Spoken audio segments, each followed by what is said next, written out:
मां की दुआ कभी खाली नहीं जाती, मां की बद्दुआ कभी टाली नहीं जाती। अपने बच्चों को बर्तन धो धो कर पाल लेती है मां, पर अपने बच्चों से एक मां कभी पाली नहीं जाती। अपने बच्चों से एक मां कभी पाली नहीं जाती। दोस्तों वाकया ऐसा ही है, एक विधवा मां की कहानी। उसके बच्चों ने, उसके मात्र 10 साल के बच्चे ने फांसी के फंदे पे लटक गया एक जूते की जिद के लिए। मां से जूता नहीं सपर पाया, मां से जूता खरीदने के लिए पैसा नहीं हो पाया, इसके लिए बच्चे ने फांसी के फंदे पे लटक कर झूल गया। दोस्तों मैं ऐसे नहीं बोल रहा हूं, वाकया कुछ ऐसा ही है, मैं सारा एविडेंस के साथ बोल रहा हूं। दोस्तों मैं यहां पे डेली मैं स्टडी भी करता हूं और आपसे बता दूं कि अखबार में आ रहा था, अखबार पढ़ रहा था। ये दोस्तों मैं चाहूंगा कि झूमकर के कैमरा में दिखाएं एक मां की कहानी। दोस्तों देखिए, विधवा मां नहीं दिला सकी जूते, बालक ने लगाई दुपट्टे से फांसी।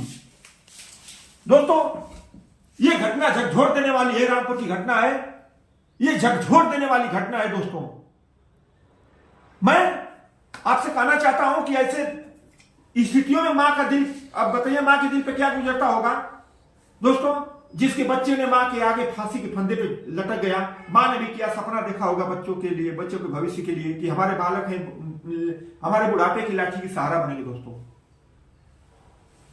छोटा भाई बालक जो 3 में पढ़ता था, जो फांसी के फंदे पे लटक गया है, वो मां को जूते दिलाने के लिए एकदम जिद पे अड़ा रहा कि मां हमें एक जूता दिला दो। मां ने कहा कि अच्छा बेटा ठीक है, आप साप्ताहिक बाजार लगेगी, साप्ताहिक बाजार में जूते थोड़ा सस्ता मिल जाते हैं, मैं आपको जूता खरीदूंगा। बेटा ने तुरंत तत्काल जूते खरीदने के लिए उसी दिन अड़ा रहा कि मां हमें आप जूता नहीं खरीदोगी तो मैं स्कूल पे नहीं जाऊंगा। उसके बाद उस मां के 2 बच्चे थे, पिताजी का कुछ वर्षों देहांत हो गया था, सारा बोझ मां के कंधों पे आ गया था। मां ने बड़े बेटे को तो समझा लिया, बड़ा बेटा मान गया, लेकिन छोटा बेटा जिद पे अड़ा रहा। उसके बाद बड़े बेटे ने उस लड़के के बड़े भाई ने छोटे भाई को डांट दिया कि भैया तुम जूता मत खरीदो, चलो कुछ दिन बाद जूता खरीद कर दे दिया जाएगा। उसके बाद मां ने और बड़े बेटे ने मां के पास मात्र आधे बीघा की जमीन है, आधे बीघा जमीन में कुछ काम करने के लिए चले गए। उसके बाद शाम को आए, करीब 2, ढाई, 3 बजे आए तो देखे कि छोटा बेटा फंदा पे लटका हुआ है। उस दिन लड़का स्कूल भी नहीं गया, फंदा पे लटका हुआ है। मां ये दृश्य देख करके दहाड़ मारकर रोने लगी। कोई भी मां जब देखेगी कि हमारा बालक फांसी के फंदा पे झूल गया तो किसी भी मां को रुहा नहीं जाएगा भैया। उसके बाद लड़का फांसी के फंदे पे लटक करके खत्म हो गया था, अपने आत्महत्या सुसाइड कर लिया था। उसके बाद मां चिल्लाकर रोने लगी, आसपास के लोग आए, पुलिस को बुलाए, सूचना दिए सब। उसके बाद जो क्रियाकलाप होता है अपना हुआ। लेकिन दोस्तों सोचने वाली बात है, मां कहां से दे, मां के पास पैसा भी नहीं है, मां कहां से दे। मां को हो सके विधवा पेंशन में मिलती होगी या नहीं मिलती होगी, उसके गांव के प्रधान जी लोग या तमाम रोजगार सेवक या सेक्रेटरी की जिम्मेवारी बनती है कि उनका विधवा पेंशन चालू कराएं, वो भी नहीं करा पाए थे। दोस्तों मैं ऐसे नहीं बोल रहा हूं, सारा एविडेंस के साथ बोल रहा हूं दोस्तों। और आपसे बता दें कि मैं राज्य सरकार को धन्यवाद देना चाहता हूं, मुख्यमंत्री योगी जी को, कि जिनकी मृत्यु 1 मार्च 2020 के बाद हुई है, उन बच्चों जिनके माता या पिता में से किसी एक की मृत्यु 1 मार्च 2020 के बाद हुई है, उन बच्चों को पढ़ने के लिए हमारे राज्य सरकार योगी जी उन बच्चों के लिए 2500 रुपया प्रति महीना दे रहे हैं। दोस्तों 3 महीने पे 7,500 रुपया आ रहा है एक लड़के को। 24 साल की एज तक उस बच्चों को पढ़ने के लिए पैसा मिलेगा। लेकिन दोस्तों ये जिम्मेवारी बनती है हमारे कर्मचारियों की, ब्लॉक के कर्मचारियों की बनती है, बीडीओ की बनती है, सेक्रेटरी की बनती है, रोजगार सेवक की बनती है, ग्राम सचिव की बनती है और ग्राम प्रधान की बनती है। इसमें से कोई ने दोस्तों इस मामले को गंभीरता से नहीं लिया। अगर यदि मैं उस मां की, जिस दिन पिता की देहांत होगा उस दिन अगर यदि मैं सारा एविडेंस और डॉक्यूमेंट लेकर के फॉर्म भर दिया गया होता तो उस बच्चे के खाते में, बच्चे के नाम से मां के खाते में 7,500 रुपया आ गया होता, तो मां खूब अच्छा से बच्चे को जूता और जो भी कमियां थी बच्चे की पूर्ति के लिए मां कर देती। मां के पास कोई चारा नहीं बचा था। मां को यह भी नहीं पता था कि हमारे पति एक्सपायर हो गए हैं, तो बच्चे के पढ़ने के लिए ये फॉर्म भरा जाता है और प्रति महीना 2,500 रुपया सरकार हमें देती है बच्चे के पढ़ाई के लिए। मां को यह भी नहीं पता था। दोस्तों ये जिम्मेवारी बनती है कर्मचारियों की।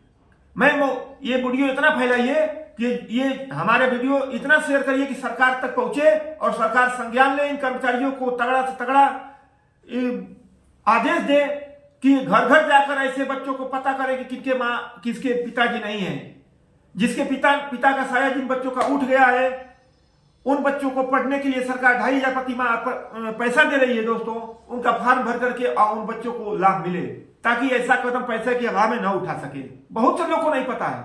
आपसे बता दें कि बहुत से प्रधान जी लोगों को नहीं पता है कि हमारे राज्य सरकार कितना पैसा देती है बच्चों को पढ़ने के लिए। एक बार की बात है, मैं अपने गृह जनपद मऊ का हूं दोस्तों, और मैं अपने ब्लॉक में बैठा था। एक प्रधान जी आए और उनको यह भी नहीं पता है कि विधवा पेंशन या वृद्धा पेंशन का 1,000 रुपया मिलता है। वो बताए थे, वहां से एक सेक्रेटरी महोदय से पूछ रहे हैं कि भैया ये बताइए ये कि कितना पैसा मिलता है विधवा पेंशन, ये हमको पता नहीं है, 300 रुपया मिलता है या 500 मिलता है।